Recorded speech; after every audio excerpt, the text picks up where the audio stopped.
Turn my mic up. Testing 1, 2, 3. Hey, how's everybody doing? Welcome to the Saturday morning stand-up. I'm Bronze Dragon, your host.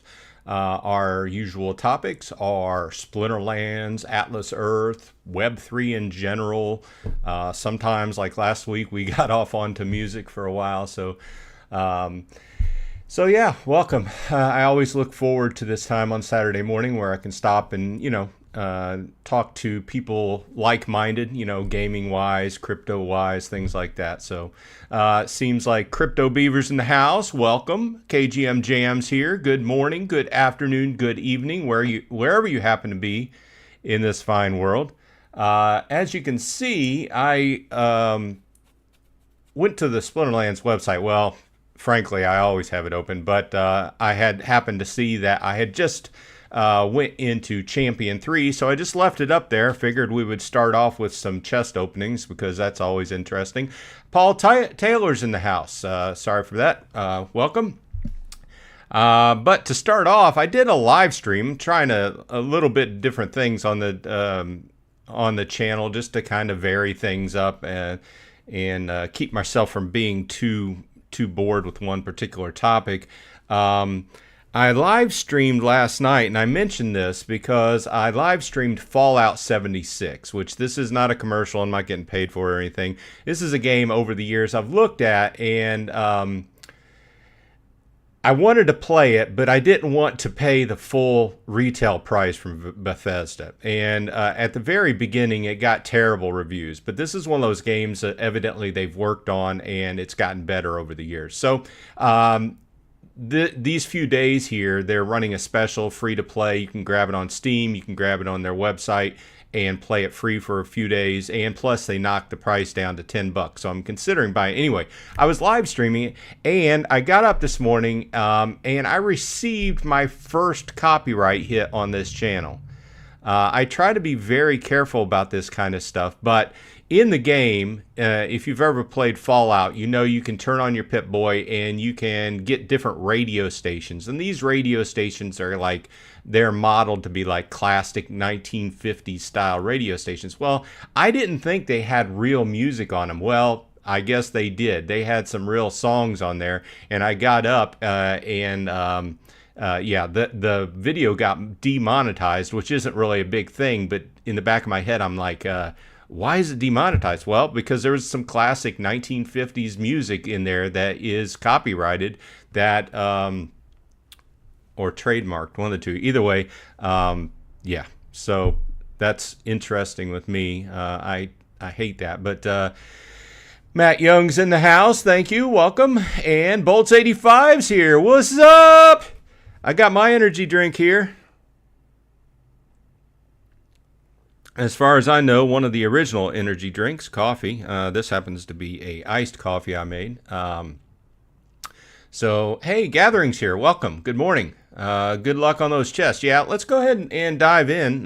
Just see what I get. Let's see here. I like the art, how they changed the art. The colors seem a little bit muted. Maybe it's this monitor. I don't know if this is the best quality monitor, but let's go ahead and... why not? We got plenty of potions. Use the potions. Okay, let's see what we get. Crossing my fingers. Ice coffee, baby. Yeah, usually I just drink regular coffee, but when I'm talking on videos for, like, if I'm going on for an hour or more, I don't like to drink hot. For some reason, it does something with my throat, makes it harder to talk. Okay, what's this? Is this backed up blockchain? It is. It appears there's been a delay in processing this transaction. This happens once in a while. I didn't figure this would happen on a Saturday morning, though. Usually that is right after season end that happens. Gathering says, I need to buy alchemy potions, sadly. I don't know, unless I go to buy a bunch of packs, I don't know if I'm going to ever run out of potions. I'm in such a state. But that's mostly due to a backlog of playing the game for several years, right? I don't know if I should just wait this out or if I should click the button. Let's do a refresh.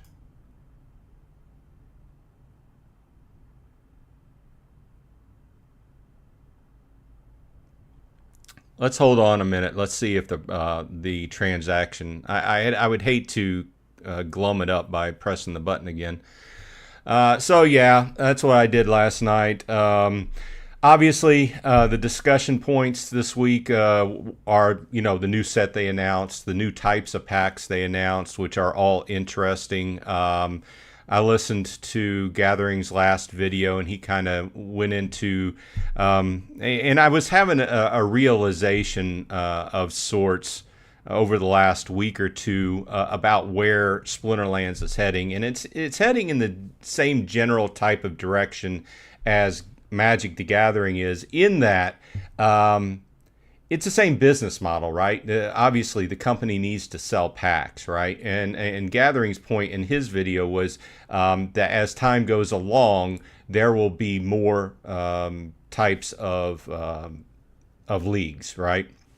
So we have Modern, we have Wild now, but as more and more expansions come out, very much like Magic the Gathering and such, there are multiple different types of leagues. But my self-realization was that I'm just going to be in Wild, unless there are specific leagues, like to his point, that there might be a Chaos Legion, a Chaos Only League, or something like that. I might be able to fit into that because the largest part of my collection is Chaos Legion. Now, I do like the idea of these new packs. I'm going to go ahead and hit Claim Rewards again. Let's do a refresh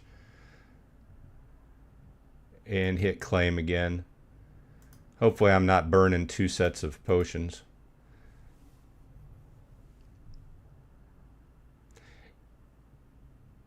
And rewards have already been claimed. So I do know that there is I can go to my reward history, and okay, so let's look at this.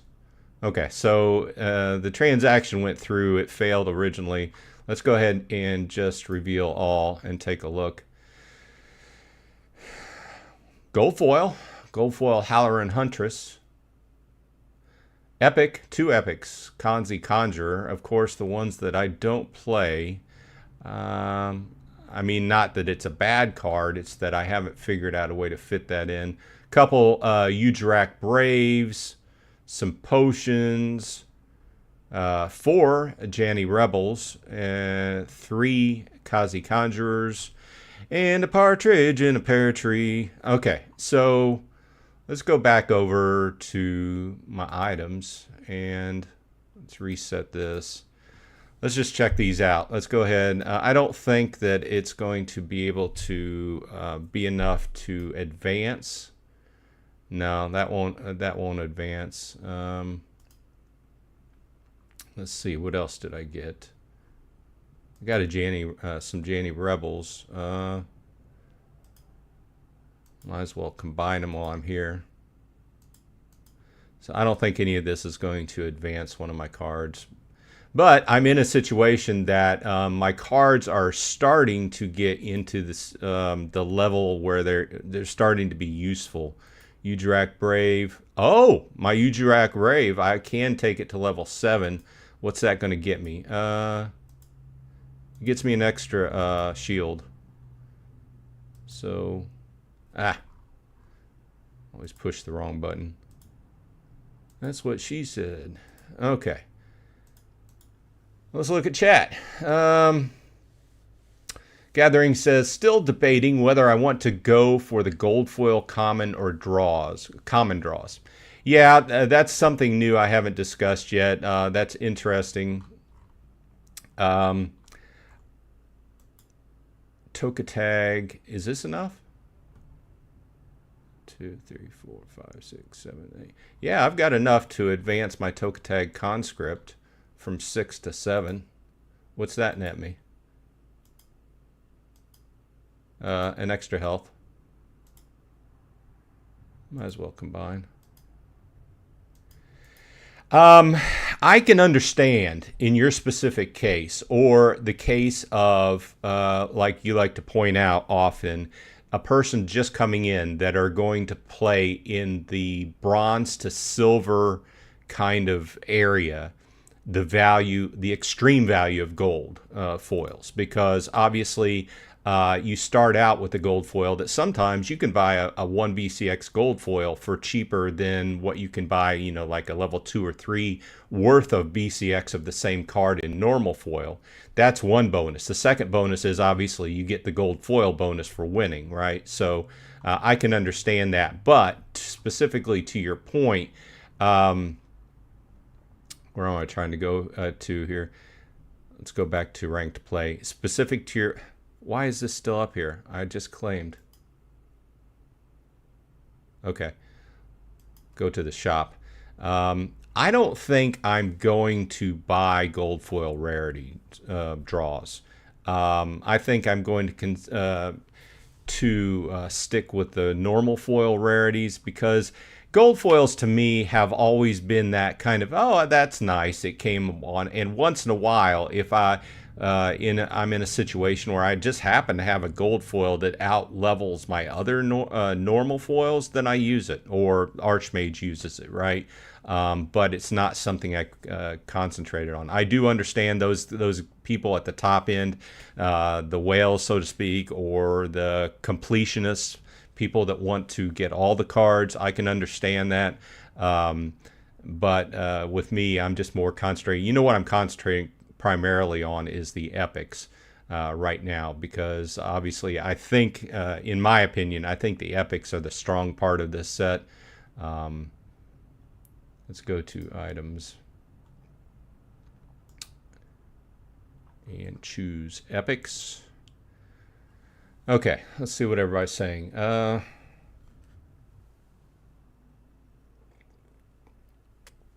Gathering says, my main is, well, I skipped Bolts.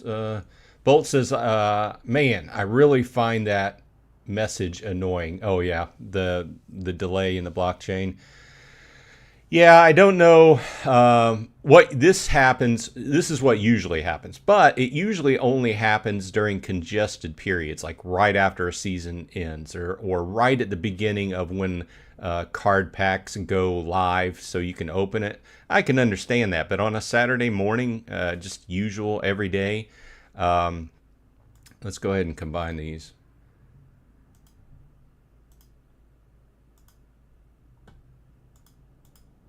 Yeah, I'm just keeping them combined. I find it easier for me whenever I open chests that I can scroll along and go back to this set and see, oh, this is what I got, right?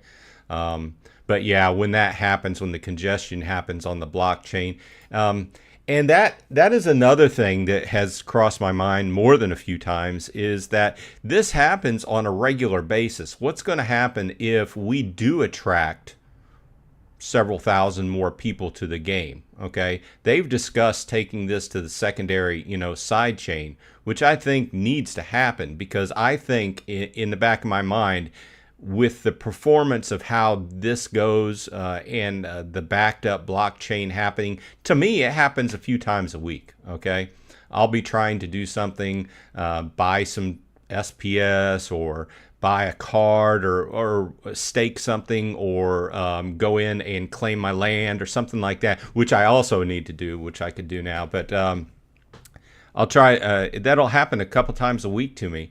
And with the amount of people we have playing now, if we attract, and we want to attract more people, what's the performance just going to get worse, because the blockchain is just going to get bogged down more, unless they can. And I think they've made the usage of the blockchain more efficient over the years. And if they continue to make these type of transactions on the blockchain more efficient, then yeah, I think that's a way to go at it as well. Let's see here. Gathering says, my main is staying in wild. My other accounts will stay in modern and do what I can. Well, here's the thing. When Chaos Legion leaves modern, I will be in the same situation as what happened to me and what made me quit playing Magic the Gathering. Is the fact that you're in the situation where, and I understand the business model. That's fine, nothing against it, right? These card companies, that's how they make their money, selling packs, right? So they want to incentivize you to buy the newest packs. I completely understand that. But at the same time, I have to step back and I have to think to myself, well, do I want to, and we all do I want to drop several hundred or a couple $1,000 if you're playing on the top end into packs or singles for that matter, and stay competitive in modern? And to me, I think that I'm the kind of guy, I love card collecting. I love seeing all these cool new cards, the great new artwork on the part of Nate's team. Love all of it. I love to pick out certain cards from a set and grab those. Like in this one, Olivia the Brook, love it because it's like a wild card. You throw it in, even though you're pretty sure about how you line up your characters, you never know what's going to happen when you throw her in there. But with that said, I'm the type of guy who I'll go into a set and buy a few cards out of the set, but I'm not going to go in and buy each set, you know, each time it comes out. I know there's some completionists out there, and I know some whales on the top end do that, and that's fine. All the power to you. But to me, I just made the realization that I'll just be a wild player. And to that, that kind of frees up my mind because now I can go back and buy some of the older cards that I've been missing out on at nicer prices. Because frankly, a lot of people are bailing out of the older cards who want to stay in modern to take that money and put it into modern because obviously, we've been discussing the new packs they're talking about, right? Love the idea. Love the idea of being able to buy a legendary pack or a pack on the lower end where you get 5 times the amount of cards for a lower price. It's just you don't have the chance for epics or legendaries or gold foils in there. Love that. I found it interesting that they made the choice to take those low-end packs and make them non-tradable as packs. Until you open them, and then they become tradable. So that's kind of a interesting decision there. Good stuff. Okay, let's see here. Bolts85 says, I really don't think they will cycle out Chaos out of Modern anytime soon, even after the new set release. Well, by definition, Chaos Legion will have to cycle out when the new set comes in because the new set will replace Chaos Legion in Modern. There's no question about that. I've never heard anything about them talking about keeping Chaos Legion, keeping 3 sets in Modern. It's just not going to happen. Now, we've discussed this before. There's going to be a massive change to Modern, okay, when this happens, because there's a lot of people in the same situation that I am that was able to get a fairly decent set going for a decent amount of price due to the overprinting of Chaos Legion. I understand it. I've done lots and lots of videos primarily from the new player's perspective, how to get in and get up and running in Splinterlands for a very small amount of money and be very negligible, get the most bang for your buck, right? Made lots of videos. I won't be able to do that anymore because all the cards will be expensive. Now, to card holders, and that brings value to buying packs, right? Because that's what they were trying to do. So it's still in my mind. I'm still tossing around. I mean, they're bringing value into the game from a new player's perspective from buying from those new cards packs at the low end, right? Where you can get 25 cards for a very low price. It's just you're not going to get the chase cards with them, you know, the legendaries or gold foils or anything. I like that because they're starting to address that. The question being, well, what does a new player do, you know? And then they go ahead and they address the top end players, the whales and the people that want to max out the sets with the legendary card packs. And I even like the idea of legendary card packs because think about it. They're 24,000 DEC. And if you've opened packs before, that's roughly 4 or 5 packs worth, right? Depending upon what the price is. You know that you can open a lot more than 5 packs and not get a legendary. So if you're primarily looking at the legendaries, then I still got to argue that even though I probably won't buy a ton of them, that the legendary packs are a great value, okay? So there's that. Okay, I know I get off on a tangent. Let's see here. Let me catch up. Gathering says, once I get my epics to 3, that is good enough to go for from 10 copies to 20 copies just for 1 more health isn't worth it. Then I will go for chests. Yep, completely understand where you're coming from as far as your your approach to the game. My approach, I'm just trying to max them all out. And I haven't bought chests in a while, to tell you the truth. I've bought primarily just, let's go ahead. I've been focusing in. My last few have been mostly epic draws. Haven't hit chests.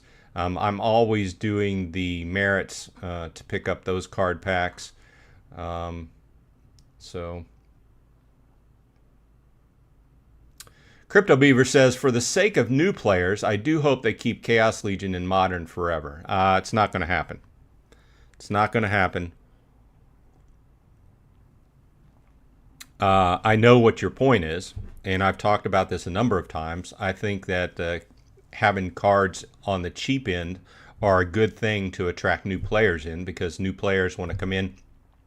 They might want to get up and running, play a little while, but they don't necessarily know. This game, it's like once Chaos Legion leaves, if they didn't have those low-end packs available, where you get a lot more commons and rares for your money, there would be no option other than, hey, you're a new player, you got to come in and spend several $1,000s, right?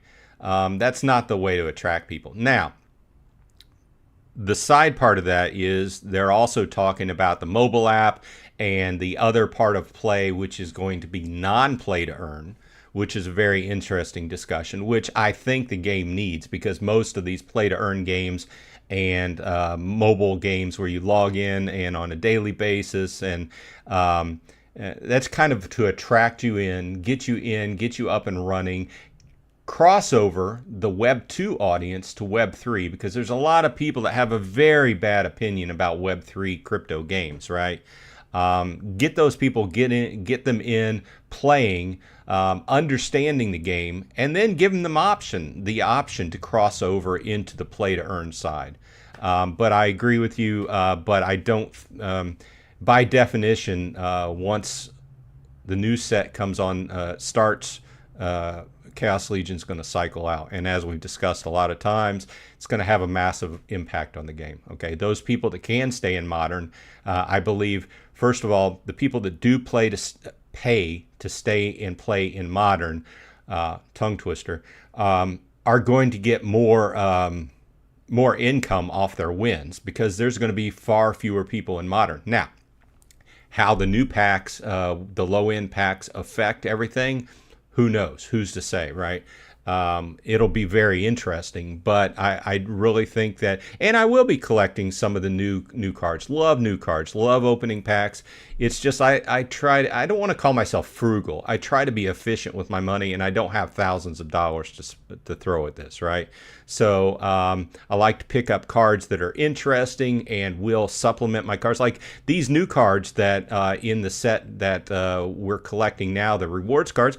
My bot is playing them in Wild, and it's working pretty well, So, yeah. Just trying to catch up. Gathering says, I go from earning 350 to 400 glint on my main with no gold foils to 500 to 600 with 3 or 4 gold foils. Makes a big difference for those of us that don't earn 1,000 plus glint per battle. I don't think I earn 1,000 plus. Here's my last win. Here's my last win, and it was sandwiched between 2 losses. I earned 804 glint, and that is in Diamond 1, because I crossed over to Champ and got knocked back down. That might have been in Champ, I don't know.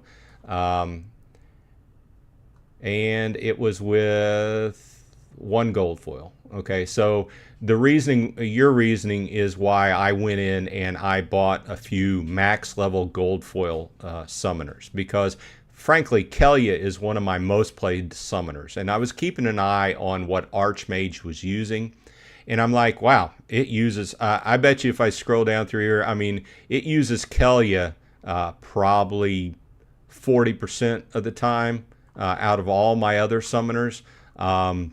and I don't have any of the high level expensive summoners that you're thinking about, like what's the new cat one and the squirrel. And I don't have, I have like one BCX of a few of those, but I don't play those. So the gold foil value was there for me because, let's see, let's do a replay and then skip to the end. So so as you can see, that gold foil, I figured that, hey, if anything, it's the gold foil summoners are going to have the best value, because what? You always need a summoner to play, right? So in this case, I'm looking for my gold card. So I got 10%, you know, which is better than nothing. Plus, obviously, if you're playing, you're going to want to be in guild. I got the prefix title bonus for having land. More than 5 plots of land. So yeah, I agree. It's just as your play levels up and you go up in leagues, it gets prohibitively more expensive to play gold foils. So Gathering goes on to say, love the new pack ideas. Guaranteed legendary. Gold foil is great, and so is 25 cards for new players. Love it. Yeah, I agree. Pilax here, or Pilek, sorry if I mispronounced that. When Modern rotates, I would just buy a couple Rebellion Summoners and try my luck with just reward cards. You know, you should, you know, after this is over, check out this latest video from Gathering the Magic, because he makes another good point in the fact that I have a few Rebellion Summoners, and I only bought them to level 6. Okay, so here are the ones I did, and they were primarily to put on my wagons. I'm thinking about leveling them up to max level, but what we want to talk about is the commons. Let's go to the market and go to Rebellion Core Summoners. Okay, so the dual Splinter Summoners going forward for use of money and somebody getting up and running have a high value, okay? Because you can buy one summoner and cover 2 splinters. Now, it's not going to be fancy, it's not going to have any extra powers, but you'll be able to play two splinters for the price of 1, right? So that's something to think about. I don't have any of the commons. What I put into was the rares because of the extra powers and everything. But it's a very good point he made, and I just wanted to bring that up. Okay, let's catch up with chat. Falling behind. Bolt says, to be a collector in Splinterlands, do they usually keep 1 BCX, or do they need to max him out, or it's just preference of level of cards? So that was another interesting point I was thinking about, actually, as I was taking a shower this morning, because I talked to myself. You know, I used to be a completionist when I played Magic the Gathering. And one of the big differences between that card game and, say, Pokemon or any physical card game and not just Splinterlands, but any of these Web3 type card games, is the fact that to be a completionist, you needed one card, 1 BCX. If I had 1 Black Lotus, that was enough to say I had 1 Black Lotus in the unlimited set, right? Now, technically in Splinterlands, if you're just a card collector, you're just collecting the sets, then you just need 1. But to actually be a player, and at the top end, where obviously people want to gravitate and make more SPS, etc., especially on the whale side, they don't consider that a completionist. What a completionist is I need Nomos at max level, which is 115 cards, right? And then I need the next one at the max level, etc. You know, if it's a common, it's 400 BCX, right? So it's not just 1 card, it's 400, you know. So this is a huge difference between, you know, these online Web3 type card games, and especially like Splinterlands, and being a completionist in Gathering, Magic the Gathering. I keep twisting that, transposing. But my point is, that is what drove me away from Magic the Gathering, is the fact that the sets started coming out. It used to be one set a year, and I could handle that. And I could have a full set by the time the next one rolled out. And then they started putting in partial sets, you know, in between sets. And I kept up with that. But then they got more and more. And at this point, it's like every 2 or 3 months, they're coming out with a new set.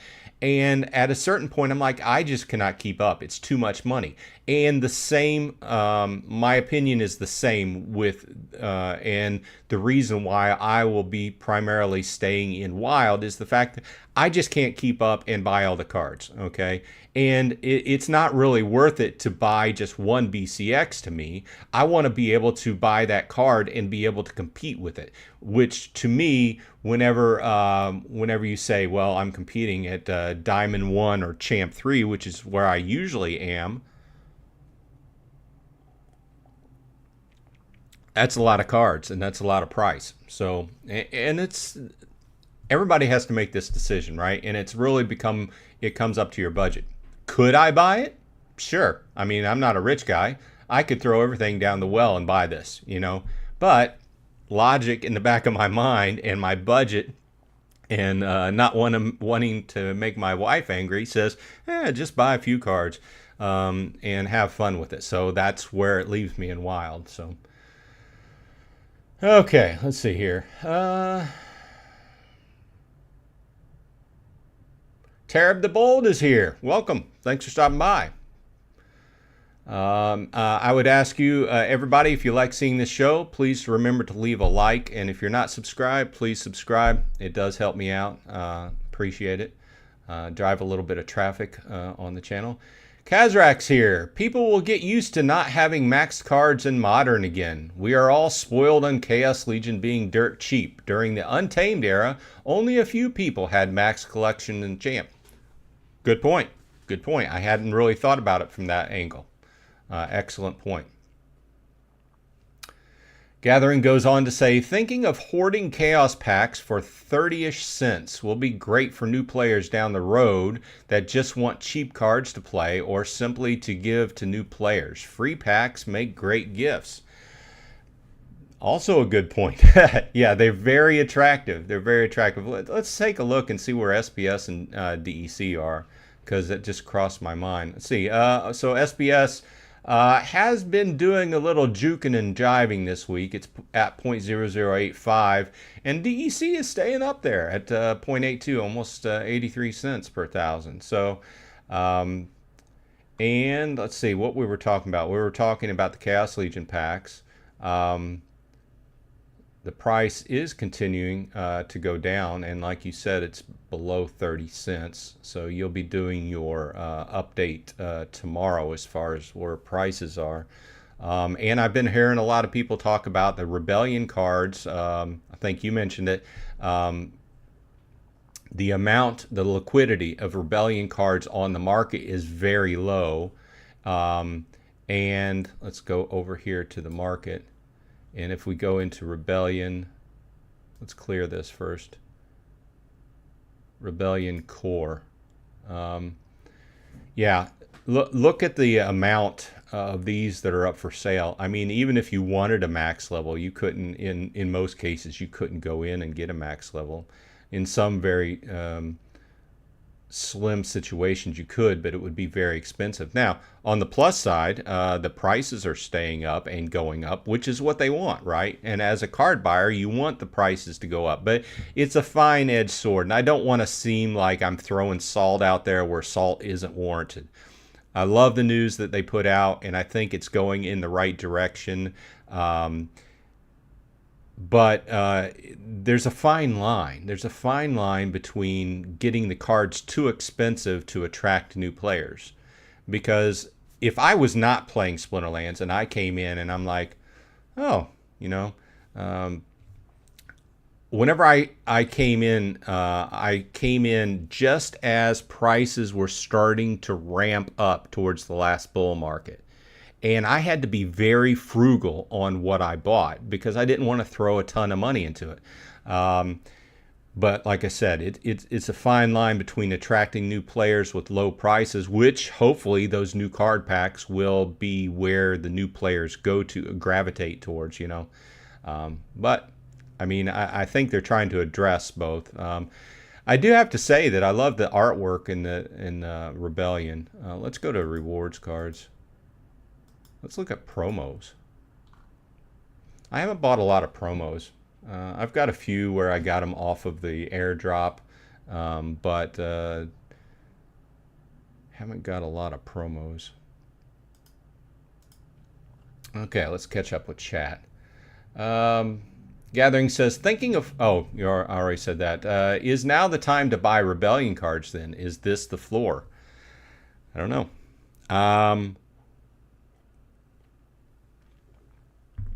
Logic would say yes. Until they rotate out of a modern, and then the price will go down on them too. That's one of the problems we've been discussing, right? As these cards rotate, and it's like I said, it's a fine line for the team, because obviously they want to promote value for those that are buying their cards for in the future. But at the present point, when these cards rotate out of modern, they lose their value somewhat, right? We can go back and look at all the older cards that were once 2 or 3 times, 5 times what they're going for now, you know. I was watching a video Dwayne did the other day. Let's do this. Just for the sake of argument, let's go to Untamed Summoners. And let's look at the prime suspect, Byzantine Kitty. You can now buy a Byzantine Kitty for $475. I remember when this thing was like $2,000, right? Or maybe more, right? So that's another question that comes up. What was it? Oh, this went back to my set. It's another question that comes up that how in the long term are you going to keep people buying packs if when they rotate out of modern, they lose their value? The cards, that is. Another problem. I don't have an answer for that. But I do know that that's heavily impacting myself as far as how many packs I buy, right? My point of just strategically buying cards that I think are going to help my deck out versus just kind of buying a bunch of packs and getting them. Although with the prices of cards going up, you know, I was watching, somebody had stated on Discord that, hey, it's going to push people to buy more card packs because, hey, the cards as singles are too expensive, which is completely what we've been saying for the last couple of years with Chaos Legion, right?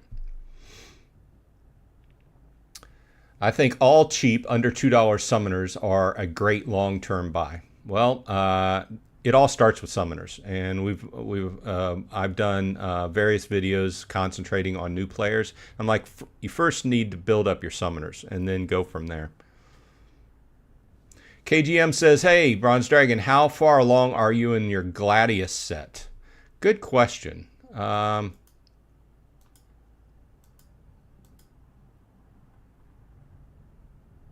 Let's go over to my items. Okay, so my legendaries are still at level 1. There's one that's at level 3, one that's at level 2, and the rest are at level 1. And consider, I've been collecting these cards for the last 3 years, and I'm still at level 1 on my legendaries. My epics, I'm across the board level 3. My rares, mostly level 4, few level 5s. I use Ajax Lightfoot a lot. I use Relinor Cleaver a lot. I use Captain Katie. I think Captain Katie's a favorite amongst a lot of people, and Lisa Fox once in a while. But these get used a lot. And my commons are sitting at level 5 and 6. Obviously, Ketrelba Gobson, great card. One of my strongest. I would argue that Ketrelba Gobson is like an epic in performance, at least for me. So Bolts85 says, well, Rebellion is the revolutionary card set, but I am afraid that the new set will just overshadow it somehow. Well, it is true, and there's a lot of arguments to be said that we've had power creep, and, to be frank, most card sets, most card games suffer from this because they need to keep attracting people. But the problem is whenever you keep putting out more interesting cards, but they're more powerful, then you take and you slash the value of those cards that came before that, like they're having a lot of cool new summoners that work better, have changed the end game. Well, the previous summoners that were really popular, their prices have gone down, and it's directly affected by that, so. Joffrey Jones is here. Welcome. Thanks for dropping by. Matt said hopefully they can stay in business until the release of the new set. Well, I haven't heard anything that said that they were worried about going out of business right now. Obviously, that's, a concern upon everybody's mind, and it's always talked about. And frankly, that's one of the topics that's really burned me out is, I play a game to have fun. In this case, I was also trying to make a little bit of money on the side. And I can understand the whole aspect of the DAO and how that is an important part in division between the company and the DAO and how Web3 works. And I pretty much understand it at this point. But it doesn't mean that I don't get tired of continually talking about and wondering about and worrying about how the company does. And I'm also on the same kind of point. I'm not one of those guys that buys a stock. There's some people buy stocks in companies and they're continually every day looking at all the news and all the details about what that company's doing. That's the same kind of idea to me. It just burns me out. I want them to do good, but it's just like everything. More than half of what we talk about on a daily basis due to Splinterlands is really, hey, how can we keep the business, the company in business? It's kind of burns me out a little bit, frankly. The only thing I don't like with Rebellion, says Gathering, is it is hard to tell if the cards are gold foil or not. I completely 100% agree. Especially when you have, let's go into Rebellion, let's go into rewards, gold foil. Especially if you have a gold foil legendary, which I don't have. I don't believe I have any gold foil legendaries. No, I do not. But when you pull these, it's hard to tell, hey, is that a legendary? Because the frame is so thin. So I completely agree with you on that. My Financial Journey is here. Welcome. Points out at Joffrey Jones. Yeah, that sounds very comforting. LOL. Paul Taylor says Matt is working on hardcore mode, which he said might help the older cards value. Any thoughts on what that might be? I've heard him talk about it, but I haven't heard any details. I think that it's early on in their discussions. I think that this goes back to something Gathering was saying in one of his previous videos, is talking about as the timeline of Splinterlands as a card game extends and we have more sets that come out, there will be more versions of how to play the game. And hardcore is going to be one of those versions of the game. What the details are, I'm generally not one of those players that whenever you jump into a game, do you want to play hardcore? That's usually not me. But it'll come down to what the details are. Now, if it's some excuse me, if it's some version of Wild where I'm sitting, because frankly, I love the new cards, but I also like the old cards as well, So, I like the dragon cards. Obviously, we like the gold card. Let's go to beta and let's go to regular foil. I always like to buy dragon cards for some reason. Maybe it's some fixation. But my point being is I like the old cards. I always have liked the old cards, right? But as time goes along, the cards get increasingly more powerful with power creep, and they get increasingly more difficult to understand. A little bit trickier. The powers are a little bit trickier. Actually going ahead and assigning abilities and stuff like that. The game has definitely became more complex over time. So it'll be interesting to see what the details of hardcore mode is. And we'll, obviously probably do a video on that as well when that comes out. Bolts85 says, good point at Paul Taylor. Yeah, Pompey72 is here. Welcome. To preserve value of future packs, they should at least 10x the burn value. Interesting idea. Raceland, good morning. Welcome. Good afternoon, good evening, wherever you happen to be in this fine world. I appreciate you spending time with me. Please take a minute, if you would, and leave a like on the video. That sends it out to more people. Let's see here. Joffrey Jones says it was in the question section of the town hall. KGM says, why would they go out of business and not sell the company instead? Well, that goes back to another thing.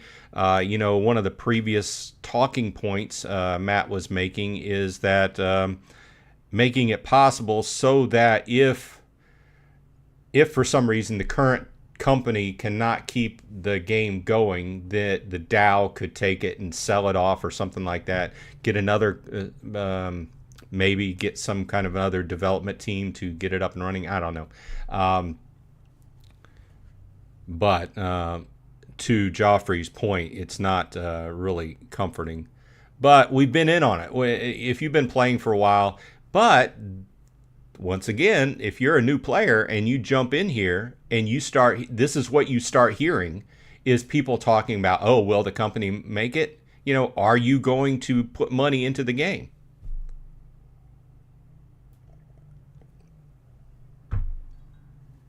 Okay.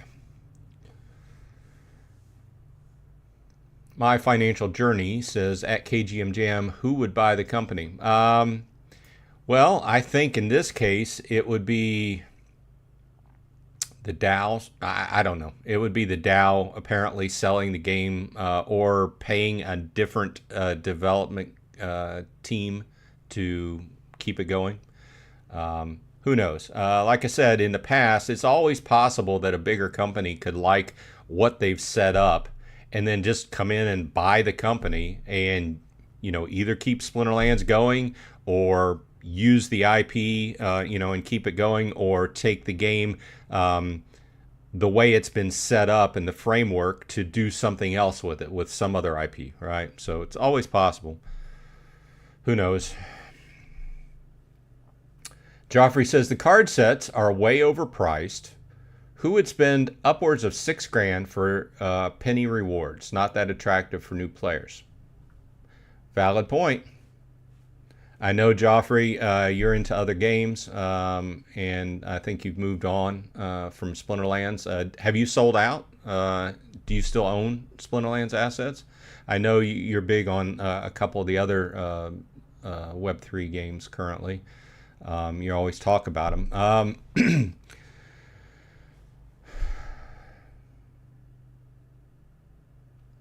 Gathering the Magic says, Blizzard, hope not. Yeah, Blizzard's a whole nother beast that does not have the greatest sentiment coming towards it these days.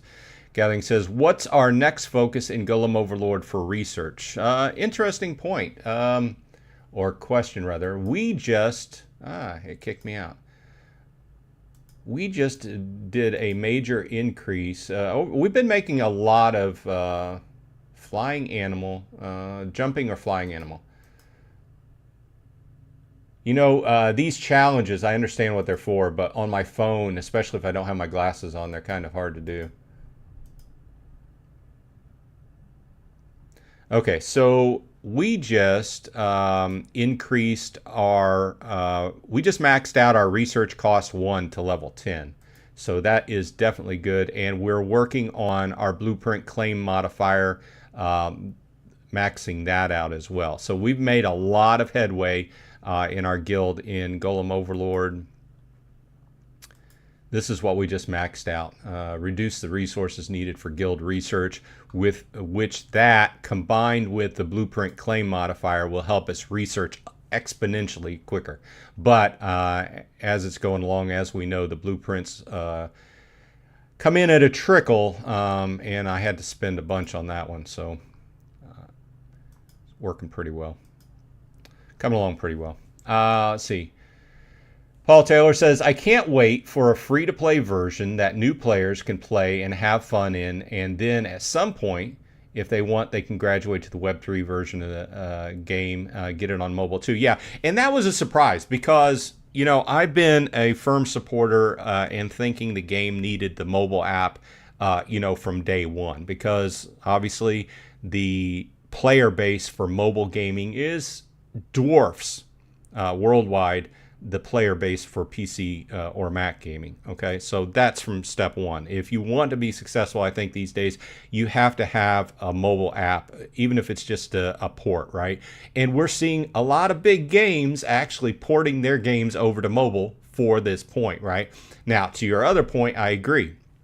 And we've been saying this before, and they're, you know, just within the last month or two, they're kind of catching on, right?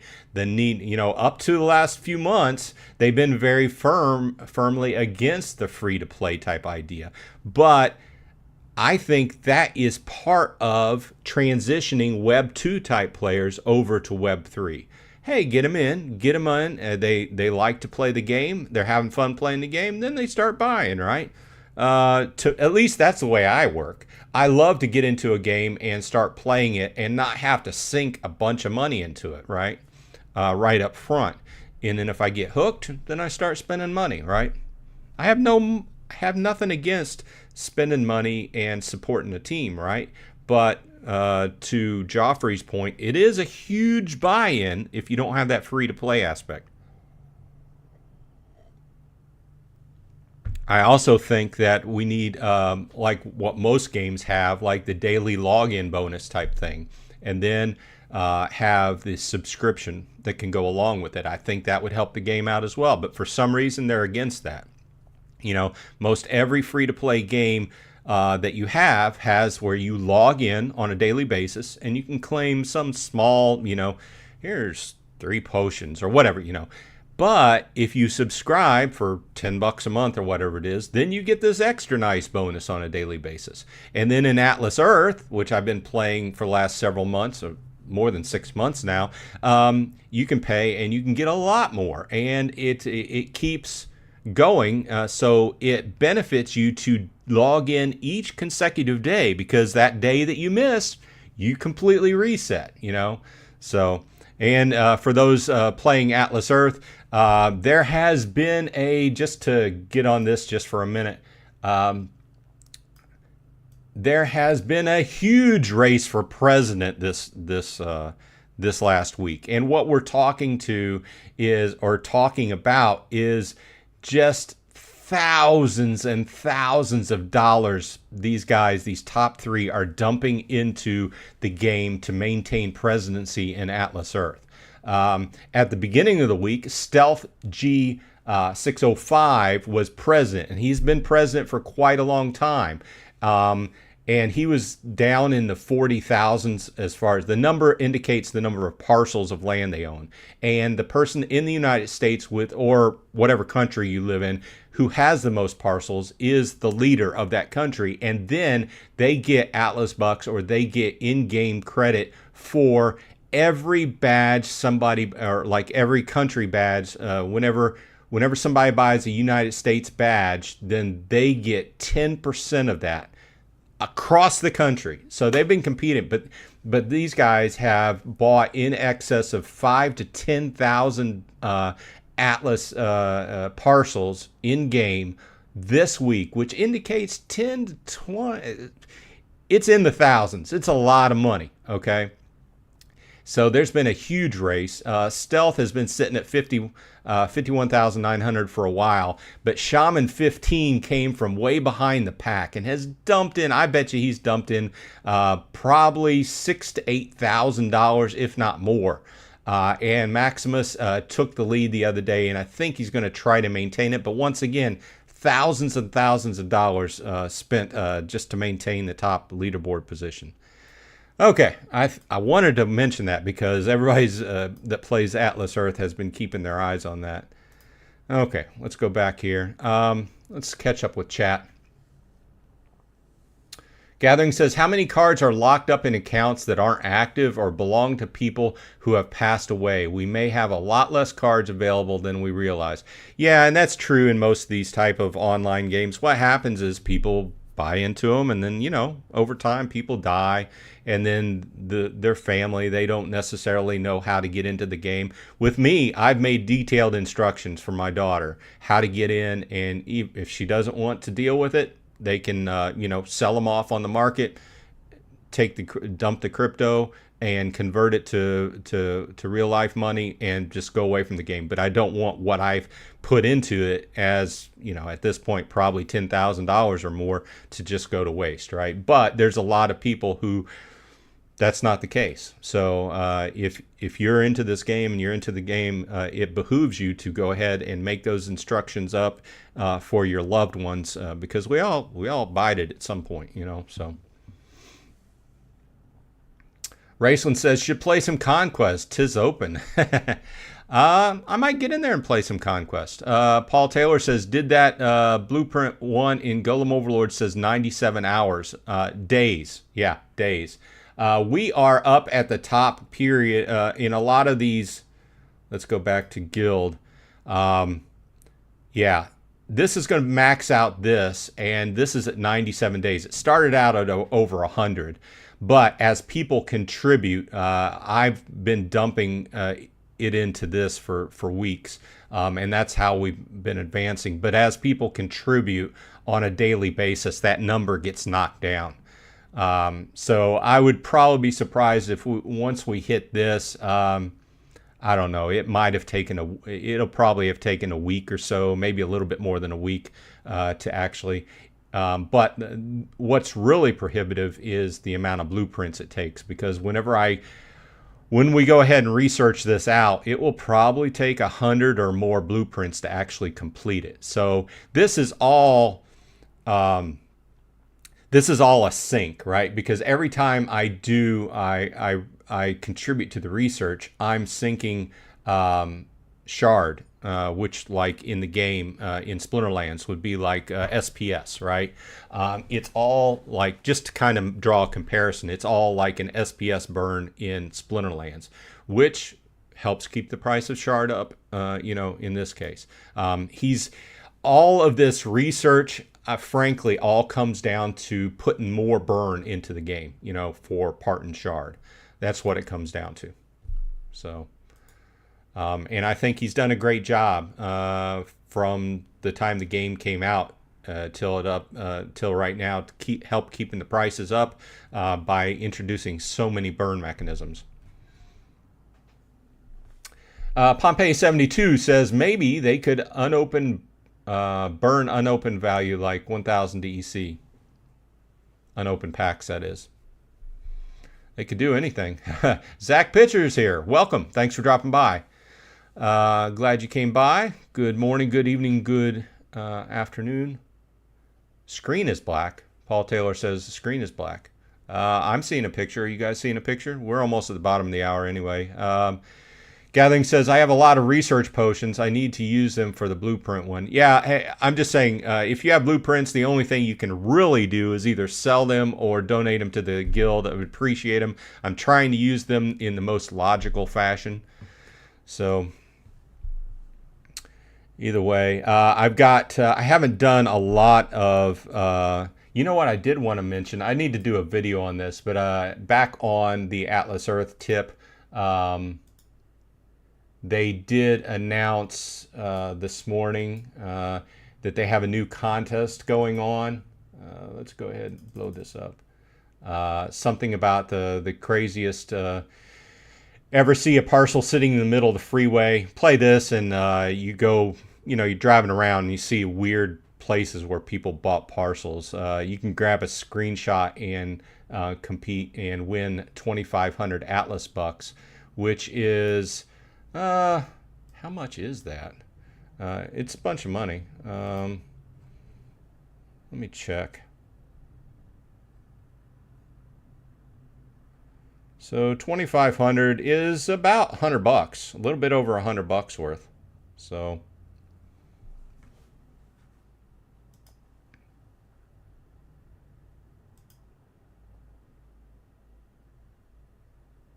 screen goes black when you bring up Atlas Earth.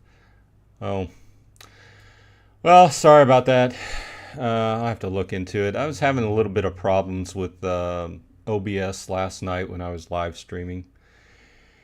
Either way, I was going to buy a dragon card. What do you think I should buy? Should I buy a new one or should I buy an old one? Zach says, I have 19 parcels. I have 5 common, 7 rare, 4 epic, and 1 legendary. That's a pretty good distribution. To that note, I was kind of had a weird distribution. I didn't have many legendaries and epics until I hit about 100, and then they kind of leveled off to what the drop rate was supposed to be. You know, so drop rate on the legendary is supposed to be 5%, etc. So just hang in there. It'll even out over time, so I wouldn't worry about it. Bolts85 says, quick note, Splinterlands is just not a game. However, just like any other startup company, who wants to change the way we play a game? They will experience heavy turbulence. There's been a lot of turbulence through the whole lifespan of the game. But, you know, it is what it is. It's an interesting game to play. It's an interesting experiment in what I think is the future of games, Web3 that is. Now, is this going to be the final state of games? No, they'll keep evolving. But at a certain point, you get into playing Web3 games, and you're like, well, I'm going to go back and play a regular game. What am I earning off this? Oh, you're not earning anything. Well, okay, so I'll just play it to have fun. My financial... Oh, Lawrence says, what do you guys think about Atlas Earth? Well, we are at the bottom of the hour, but I will say that... oh, I know why it goes black. Anyway, I'll solve that for the next one. But I've been having a lot of good time with Atlas Earth. I've been very much into it for the last 6 months. I've taken about, I don't know, about $110 in profit so far. Haven't really put any money into it. I've done all the other various things within it. And it's one of those things that kind of snowballs. You start out very minuscule. And by the way, if you want to start playing Atlas Earth, please use my referral code in the comments. It gets you some, and it gets me a little bit extra as well. But I've been able to, and I've got a video coming up on what I actually plan on doing with the money that I take out of Atlas Earth, which is very easy to do. I'm having a good time with it. As I've tried a number of other mobile games that really didn't work out, where you were supposed to earn off of them, and they were just, I don't want to say scams, but you had to put a lot of time and effort into making a very minuscule amount of money. And I know this is one of those things where it starts out very minuscule and it just snowballs over time. So, and especially in the end game, it comes down to trying to take over Mayor in a few areas if you can. Because then it kind of snowballs faster. Well, let's watch this one since this came up. I know we're at the bottom of the hour, but we can go a little bit long. My financial journey says, I've got 68 parcels in Atlas Earth with 19 epics. Nice. That's nice distribution. For those who don't play Atlas Earth, oh, you said 19 epics. I thought you said legendaries. But either way, that's pretty nice. I think epics are supposed to be a 10% drop. I'm trying to check this right now. No, epics are a 15% drop. Legendaries are a 5% drop. Rares are a 30% drop. And commons are a 50% drop. I'm going to lose this one. He put the smackdown on me. He's got all max level cards. And this is another thing with my deck. I haven't put a lot of money into actually maxing out a lot of cards. So whenever I come down against, especially when I tip over into champ, all I see is max level decks. So I usually get the smackdown put on me. I'll win one, then lose 2 or 3, then win one. Gathering Magic says, or a Vigilator for $4. Do you have Dragon Jumper? I do not. Let's go. I usually buy on Monster Market due to the match DEC they give back. If you're not familiar, if you buy Monster Market, they give you a certain percentage of DEC back on each purchase. Let's go to Beta and let's go to Dragon.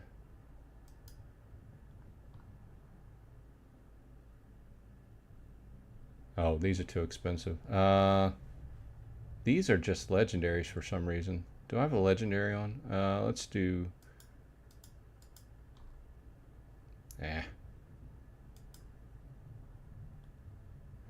Still haven't figured out how to exactly really work these filters really well. Let's go to Beta and Untamed. Let's include Untamed, and let's go to Dragon and regular foil. Okay, here we go. This is a better distribution here. I've got Diamond Dragon up to like level 3, I believe. The Vigilator's interesting. I think Scale Doctor's also pretty interesting as well. Was always also thinking about a Lightning Dragon. And there was a Black Dragon. Don't have a Black Dragon. Lawrence says, thanks for answering. Appreciate it. Yep. Joffrey says, to your question, I'm still playing Brawls. I sold all my Rebellion. Okay. It's in Untamed. Okay, here's the Scale Doctor. Dragon Jumper. You were talking about Dragon... Okay, this one. Okay, so it is... Oh, Clove 71 is selling some. $3.27 per BCX. After I get this, I'll go ahead and close off the stream, but let's do the same filters over here. I look at them because it's easier to find over here. Untamed, Core, Dragon, Dragon Jumper. Okay, so max level is 11 BCX. So 11, well, here's a max level, $36.